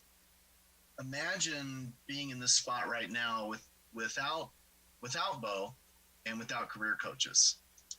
definitely Mr. Anderson at the Career Center. And there are tons of individuals all across, the 3 high schools and the Career Center that make it work day in and day out. But, without having a team of specialists to deal with this, I think it's very important that we recognize that's a huge benefit. And we were 1 year ago not being in this position. And so I think there's I don't want to say how fortunate we are, but really how fortunate we are to actually have you guys in place and be able to deal with this. So thank you for that, and thank you for everything you guys are doing. But I did have a couple questions. To me, everything I've looked at and learned in CTE, there is so much that is hands-on across everything. I mean, not just as simple as building a house or through all the programs that are out there, so much of it's hands-on. Has it been a challenge, or do we face a reality that we're just not going to be able to replace some of that? Yeah, so Dr. Olszewski can jump into this because we've been working kind of together on some of this stuff. But yeah, it's definitely been a challenge for a lot of the teachers. They're doing their best to try to get some things together. They're diving into the virtual stuff in a way like the virtual delivering classes in ways that I don't think that we've ever imagined. They're talking about potentially being able to do CNA clinicals. You can record, they'll give you a set of equipment and some instructions, and you have to record yourself, doing the clinical stuff on a family member or someone in your household to be able to try to get some of that stuff done. We've had a construction teacher reach out and ask us for a little bit of help with some video stuff on being able to, okay, if I'm gonna be, if I can go out and replace some siding or something like that, can I take a video and, be able to walk through it with the students, because they're obviously not at the Career Center house doing that right now. So we've had some of that stuff. There's been a struggle at the national level. There's some areas where it's been really helpful to get on those calls, and some areas where they didn't have any better answers than we had to how this is going. So I would say it's definitely been one of the hardest areas, but they're working really hard to be really creative. Looking at some projects. That's where I said it took a little bit longer for them to get some of this work to students. So it was helpful for them to have some career related stuff that they could send to students to keep them engaged during these first couple weeks as they put together longer term projects that were going to take a lot more work. And just being able to engage those students in that way, so they didn't lose touch with them week to week, I think was helpful in making some of those longer term projects develop. Okay, thank you. And I think I just want to point out again, you using those examples on the fly like that of things that and that you're aware of that teachers have done to make some of these things possible to happen at home, with videos. You talk about the CNA program or the citing. I think again, we just got to keep pointing it out, because it is the positive in all this. Doing the best they can it's just underselling it. I mean, imagine what these guys are doing to create this type of stuff, and then keep one-on-one contact with students, and it's amazing. It really is. Thanks, Bo. That was my question. Thanks, Brian. I don't know if this question would be to Bo or if it would be to Jay Lemlin. We have a CNA program with adult ed. Are they still going through certifications, and would the staff that are doing those certifications be able to interface with the students that are taking it at the Career Center? Yeah, I know that our students that are working on their CNA, we do have some classes that are online that are continuing, but I don't think I understand your question, Greta. So after the CNA students take their classes, they have to go through a certification, the written test as well as the clinical test. Right. And that has been happening down at the Lincoln Center. So with the challenges that are happening out at the Career Center, getting those CNA students certified, is there an opportunity for them to interface with the folks at Lincoln Center to get certified? To either Bo or Jay. Yeah, Bo, do you know? Yeah, so I've been, like I said, we've been reaching out to the state, and they've been very helpful because they're part of a national conversation. And previous life know someone who used to run the nurse aid registry, so I've been relying on her knowledge a lot of the situation. Some of the stuff for testing is still up in the air, just because exactly what you asked. Can we even go? Where can we test? The sites now are currently shut down. So we're we're at least connected to the right conversations. So when options become available, we know where they are, we know what they are, and we can give them to students. But right now, everything is shut down at this point, with plans to potentially, I think they're working on really a June deadline of, hey, when could we at the earliest be willing to open up some of these testing sites? So while we don't have answers to some of that stuff, I think that we're connected to the right conversations. So when they come up, we'll know exactly how to guide our students. And I'll make sure that Jay's looped into that and our students are there as well. I think there's been a lot of resources available to transition online, so we're already taking advantage of some of that stuff, and it sounds like they are too. But certification's still up in the air at this point on when that testing can actually take place. And I know those students that are in the CNA program, they've been kicked out of the clinics and the hospitals. They're not getting their hours for their clinicals right now, but once it comes time to test, and we are testing at the Lincoln Center, if we can make it work, absolutely, we'd be amenable to having students from the Career Center coming. We just need to make sure it's something we can do. Yeah. Perfect. Thank you very much. Are there any other questions for Bo? Thanks very much, Bo. You really got thrown into the deep end of the pool. Welcome to School District 2. And Superintendent Upham, back to you. Thank you, Madam Chair. At this time, I'd like to invite Brenda Koch and have Ms. Koch, if you just kind of give an overview of kind of where we are from a holistic part, just the administrative components and the communications back to the families, and just a kind of a holistic approach to what your duties have been, you and Dave. Sure, absolutely. Good evening, Madam Chair and School Board. It's nice to see everyone.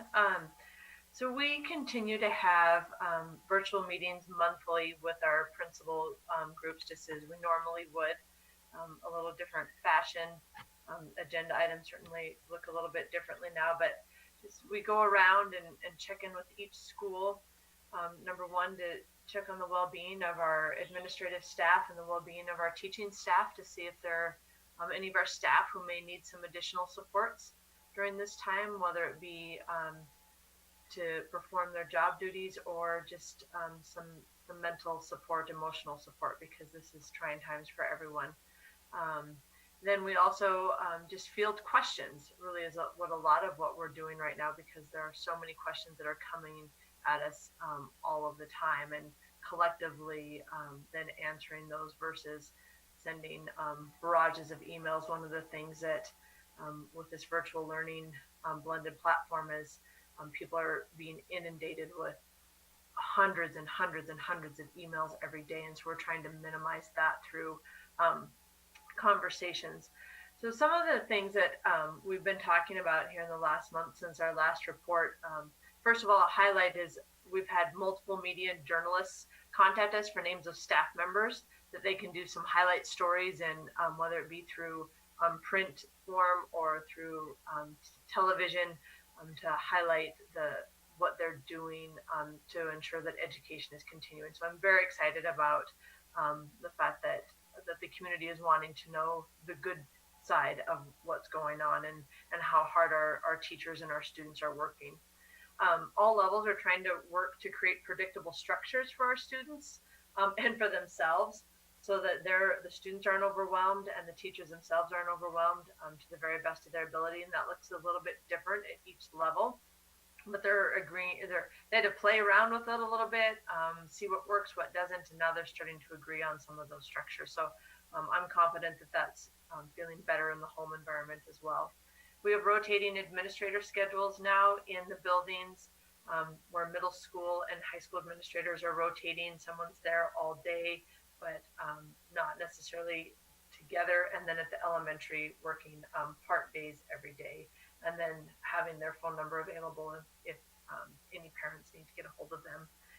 We're working with the Boys and Girls Club and Care Academy of what summer programs might look like, having 2 plans for that. If we're able to have students in our buildings this summer, business as normal, and if not, what that may look like otherwise.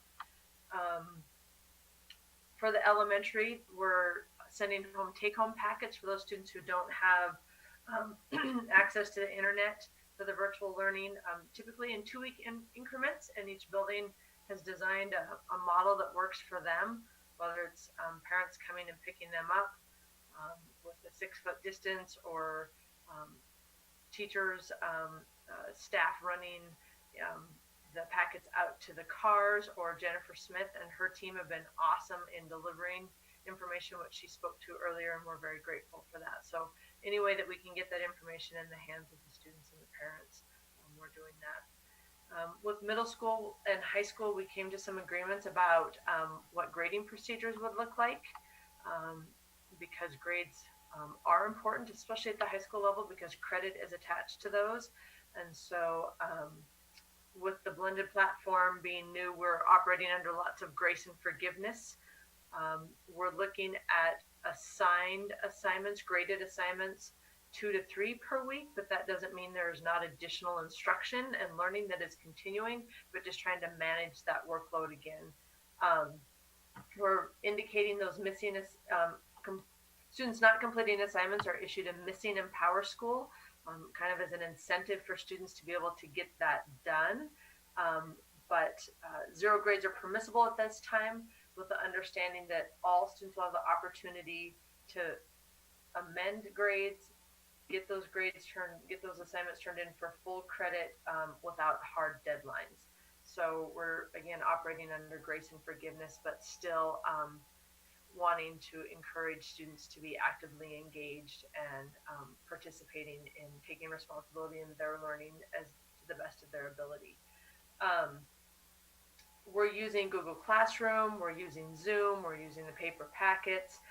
If students are returning the paper packets, if teachers are uncomfortable handling the paper, we're enlisting the help of additional staff to come in, using safety procedures and scanning all of the completed work and then emailing that to the teachers so that they can grade it that way. So again, trying to ensure the safety of everyone. At the high school level, dual credit's a little bit different because we have to fall into the purview of our colleges. So we're still following the instructor and college academic expectations, and that our teachers are working with the colleges on any modifications that may be in place. But we don't have a lot of latitude with those because of the college credit that's attached to that. Let's see here, some other things.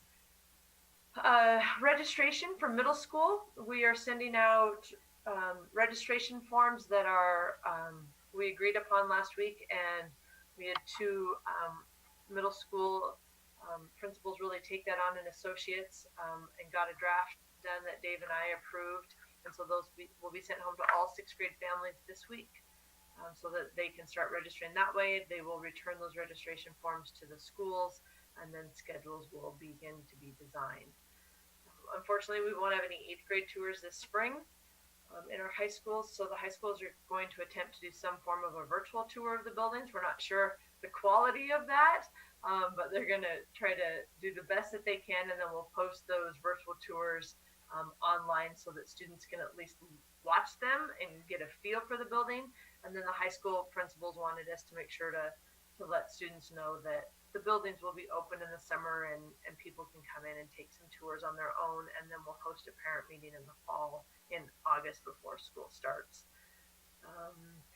One of the things we're talking about at the high school level is regarding finals, because that's coming up. 6-week grades were just last Wednesday was the end of that grading period. And so now we have to start thinking about semester tests, what that's going to look like. So our admin are getting input from their faculty council members. And then this week we'll be getting back together to talk about what will they look like if we are in session, and what are the critical concepts, and what may finals look like if we're not in session. How does that work virtually? How does that work for students who don't have internet access? So we have to work through all of those nuances.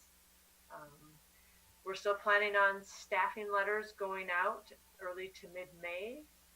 And as Dave alluded to earlier, we are conducting our administrative interviews, and next week we'll be conducting the elementary principal interviews.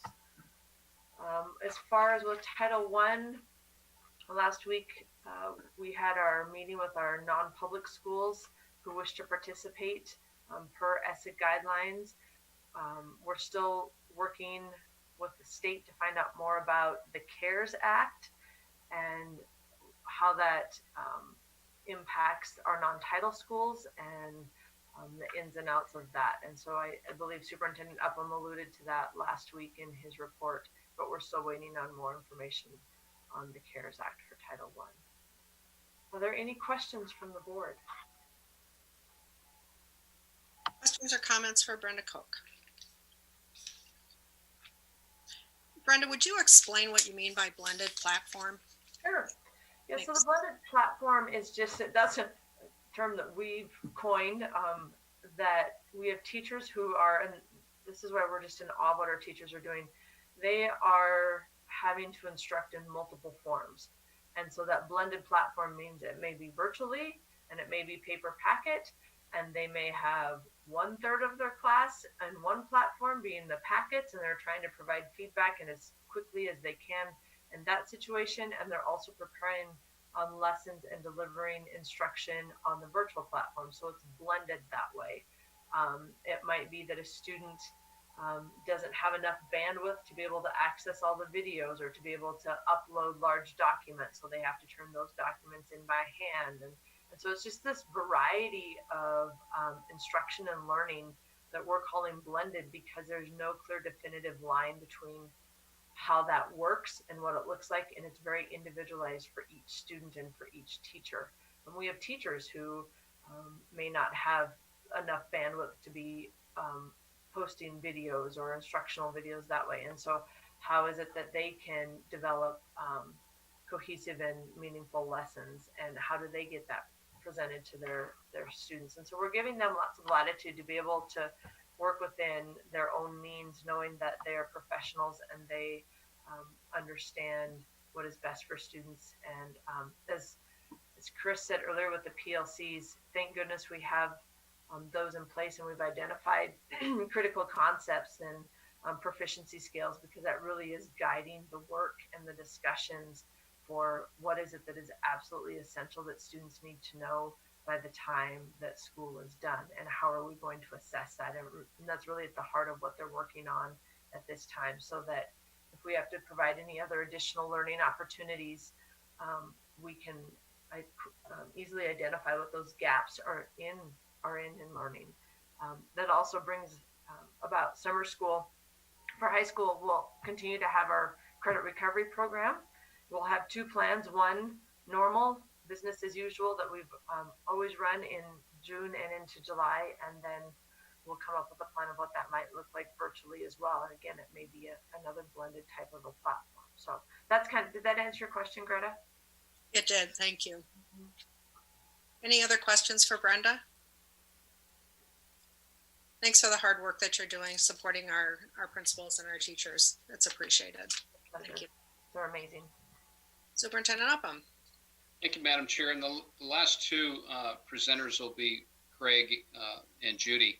Both have done standalone presentations. And so, Craig, any updates in the business office past what we shared before, or please highlight what we would need to reiterate to our public and our trustees? Sure. Thank you, Greg. Hello, everyone. So an update from the business office. Everyone in the business office continues to work remotely, offsite from the Lincoln Center. We do have some staff that need to occasionally come into the Lincoln Center to provide some functions that we haven't found a way to move offsite yet. Big chunk of that is incoming mail. There's a lot of mail that just comes in hard copy form to the office on a daily basis. So we're working through that, and we're going to probably put out some guidance to the rest of the district here this week, asking buildings to refrain from sending hard copy mail to the business office, and hopefully push to move some of that electronic, which would be good now and also benefit us down the line. We're also working right now. Would typically be the time frame where we're working on budgets with all the individual buildings and departments. So that has been on hold just over the last couple of weeks, but that's another item that we as a team are looking to roll out to the individual groups in the next week or so, is just a plan around how we're going to do a budget, off-site, remote, and then with unanswered questions as it relates to next year, and funding and all those questions that we feel comfortable we have some answers to, but there's new information coming in, on a weekly basis. And then our payroll group is doing a phenomenal job of making sure everyone in the district continues to get paid. We had a support payroll pay last Wednesday on April 8th. Administration is set to pay on Wednesday of this week, so the 15th. And then our certified staff will be paid on the 20th. And then another support payroll will be around, I think, the 24th or 25th of this month. So again, payroll just cranking through, doing what they need to do in order to make sure everyone's getting paid, and kudos to them. They found a way to make that work off site. One complication we're running into there is a lot of employees still prefer to get a paper check cut, and so we don't have the ability to cut those paper checks anywhere at this point other than the Lincoln Center. We've talked to some of our banking counterparts about potentially moving to a electronic pay, or a scenario where they're actually cutting the checks on our behalf. And that's something we can look at implementing, but there's a bit of a backlog with all the banks right now in terms of getting that functionality. And so it doesn't solve our immediate need of trying to get away from paper checks, but something we're looking at down the line. And then just with the pay itself, the office is going to send out some guidance tomorrow for the support payroll that will be paid out later in April. We're putting out some new guidance because we've got the consideration for folks taking leave as of April 1st. That needs to be factored into our payrolls going forward, as well as with the Family First Act and this emergency paid sick leave as it relates to the COVID-19 virus. That is another component that we're just making sure within our payroll system we can account for that properly, track it properly, make sure that everyone's leave balances are being tracked appropriately. And beyond that, we're still asking all the buildings and administrative and departments to track all their expenses related to COVID, because we're going to consolidate all that information. And the hope is we may attract some additional federal funding as it relates to the costs we've incurred out of pocket over the last 4 weeks, and as long as the closure extends. And again, I think, like I said, if there is a silver lining, I know Trustee Yates doesn't like using that term in these circumstances, and I agree. But if there is one for the business office, we're finding ways to work remote, and we're hoping out of this that our push to move the business office to completely paperless, or as close to paperless as we can. We're hoping that this circumstance starts the ball rolling on that even sooner than we had hoped for, which will eventually lead to some efficiencies and cost savings. So that's my report for the business office. Are there any questions for Craig? Craig, this is Janet. Do we have any deadlines on budget that we have to meet? No official deadlines, Jana. I mean, the majority of what we're dealing with would be just our internal back and forth with departments and budget owners. So that process typically goes all the way into June as it is. I'm just thinking at this point, we've already started that last year, my first year doing this. We'd already started that by this point. So we're a little bit behind. I'm not concerned about those internal deadlines, and really the main deadline we'll have to aim for the trustees is just by the end of August. That's when the official budget will be due for the 2020-2021 school year. Okay, thank you. Yep. Any other questions for Craig? Craig, this is Jennifer. I just wanted to give you a quick heads up that I've had my staff members have tried to get into the time card online, and they're unable to do so. Okay. Thank you for letting me know. I'll look into that, Jennifer. Any others? Craig, I appreciate the business update that you give us every week. It gives assurances to the staff of when their paychecks are coming out, and I think that gives a sense of calm. So thank you for bringing that from your office to our district. Thank you. Superintendent Upham.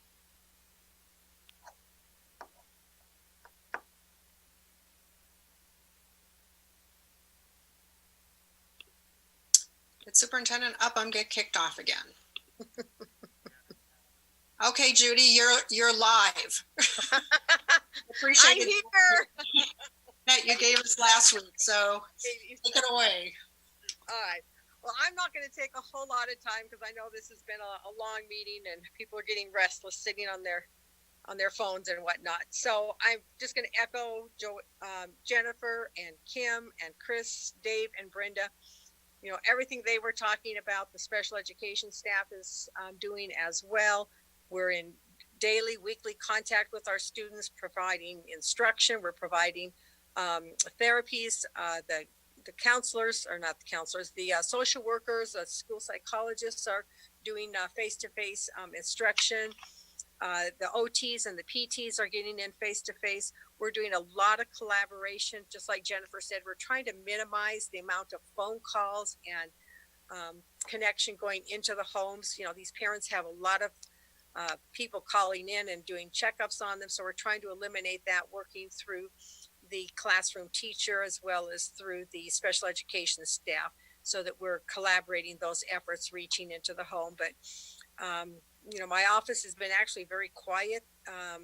Very few phone calls coming in of concerns, parents who haven't been contacted. So I'm very confident that the staff is out there reaching out and providing instruction, we're using the same platforms as the gen ed population. Kids are participating in their general ed classrooms as well as their special education minutes. So that seems to be going really well. Where we are scheduling our IEP teams are meeting regularly as much as possible virtually. Any parent who has requested that meeting not take place virtually, we have honored that request, and we'll be scheduling those meetings as soon as we are able to come back into school buildings. The challenge for us that's really taking place in my office is we are weekly online meetings with both the Montana Council for Administrators of Exceptional Children, OPI, as well as at a national level, the Council for Exceptional Children. And working with, at the national level, all the federal compliance deadlines that is putting special education into out of compliance issues. So at this point, the feds have been very receptive, understanding that we're not able to meet a lot of those 60-day deadlines, that we're not able to do a lot of the type of IEP meetings that need to be done.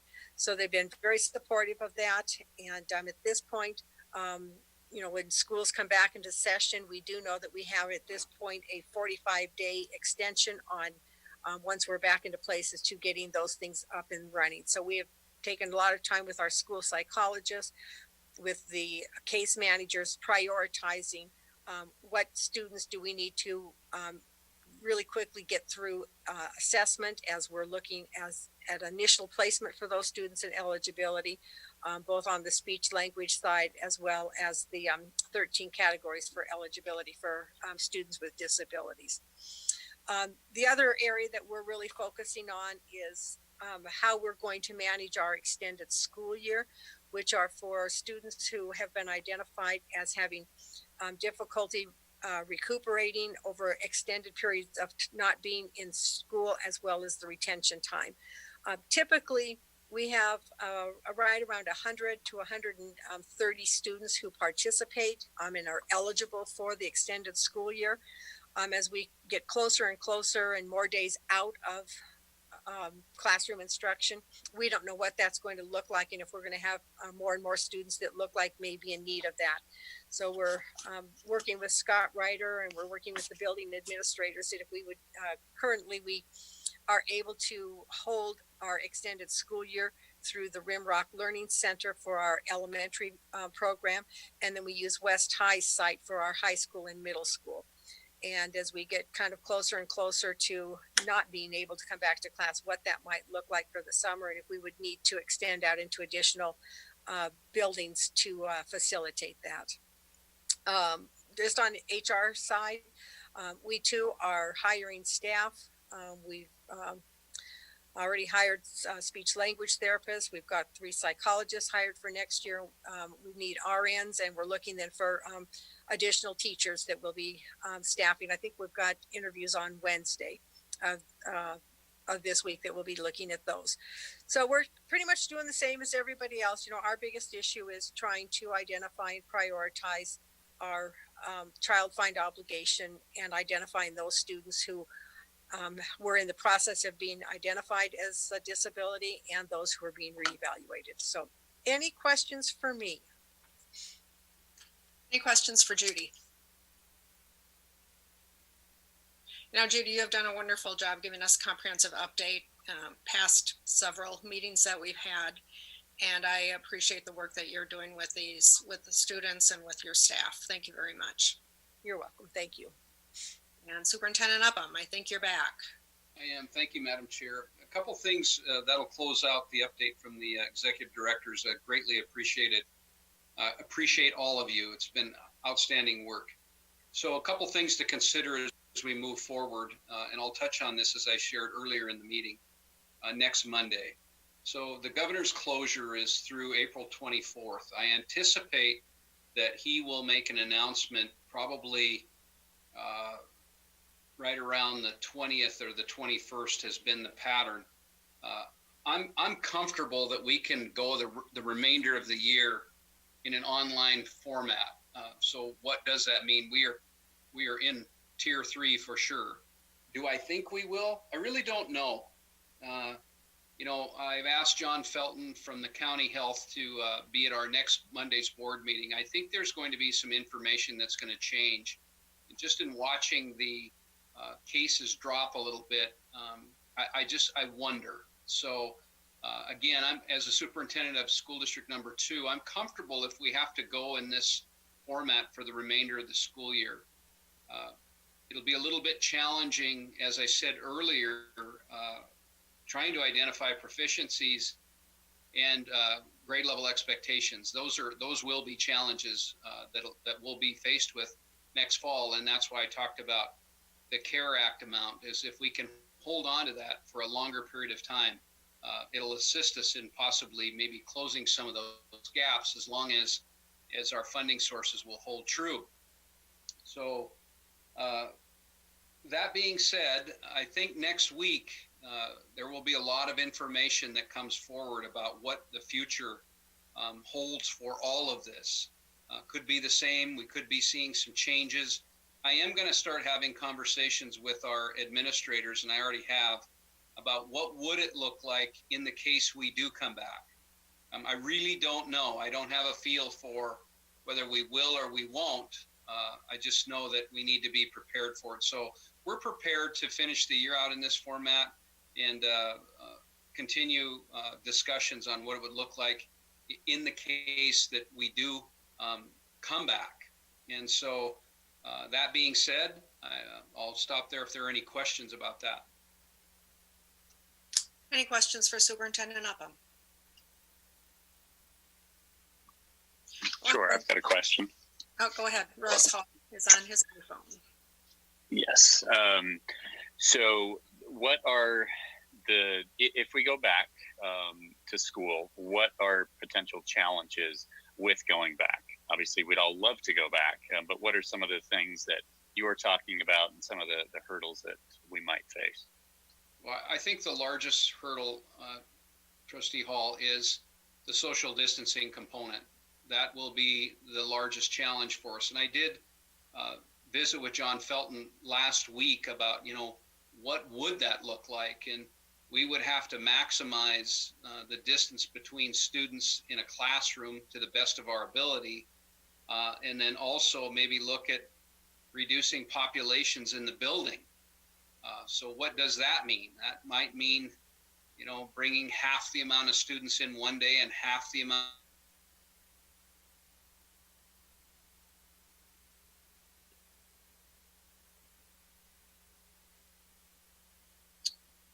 Greg, you're frozen.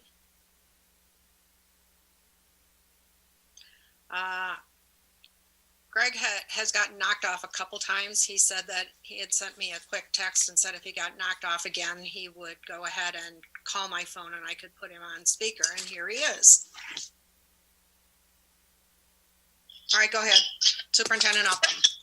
Yeah, it could be. It's going to probably be a combination of the overarching concept of reducing the number of students in a building at one time.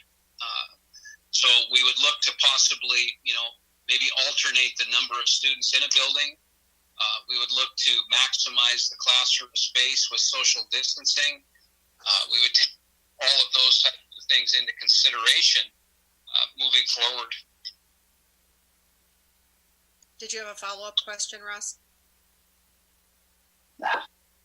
Whoops. No, thank you. That's very helpful. And obviously that's not a follow-up question, but just a comment that we'll be playing gymnastics is probably a good analogy if we have to do social distancing within the school, but look forward to finding out more. Thank you. So that concludes this agenda item. Thank you to all the executive directors for the update that they've given us. It's also falls in line with the action plan that our board voted on. And I, again, think you all are the gold standard for our state. And I thank you for your participation and for your commitment to students in our community. That moves us on to the next agenda item, which is the COVID-19 available resources. We include this just for sake of completeness to remind the community that Billings Public Schools has COVID-19 update on their website. The superintendent newsletter is also available.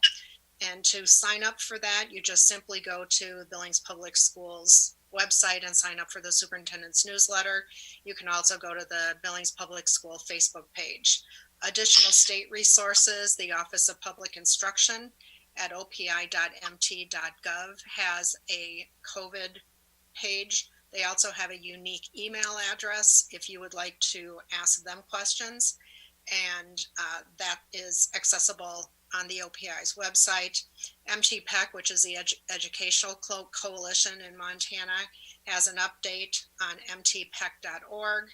And of course, the Center for Disease Control, cdc.gov, has national information. Locally, we have Riverstone Health, and John Felton is the head of that. He will be at our next board meeting, so that would be at riverstonehealth.org. And then the Montana Department of Public Health and Human Services, dphhs.mt.gov, also has extensive information on the COVID-19. So that's presented for information only. And then that brings us to our last agenda item, which is communication from the public. And again, with our virtual meetings, public comment for the virtual meeting can be submitted in electronic format using the Google document link provided on the district's webpage. When accessing the district's homepage or school board page, a pop-up window will appear with a link to the Google document. Submissions require a full name and home address in order to be submitted for the record and are limited to a 500-word count. Submissions will be screened and read verbally by the district clerk prior to the conclusion of the meeting, and that will happen at this time. So, Craig Van Ice, have we had any communication from the public this evening? Yes, Madam Chair, there are 3 public comments. So the first comment is from Sarah Smeltz at 351 Stewart Court.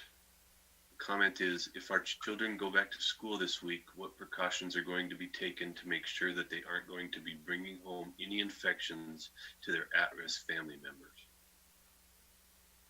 The second comment is from Ed Thompson at 351 Stewart Court South. Just listening as we have grandkids on board. And the final comment is from Mindy Parks at 504 Minnie Place, with the suggestion from State Superintendent Elsie Arnson to keep schools closed and work via online. Will SD2 be following it? And that's it for public comment. Thank you very much, Craig. So that concludes public comment, and that concludes our agenda for today. So I want to remind the board and the community that our regular board meeting will be held next Monday at 5:30. We will have, because our our March board meeting was abbreviated. We will have committee reports from March, and it will be a full comprehensive board meeting. And we will recess this meeting until April 27th, Monday at 5:30. And with that, I thank you all for being here. Appreciate your contributions, and stay safe and stay healthy. Good evening.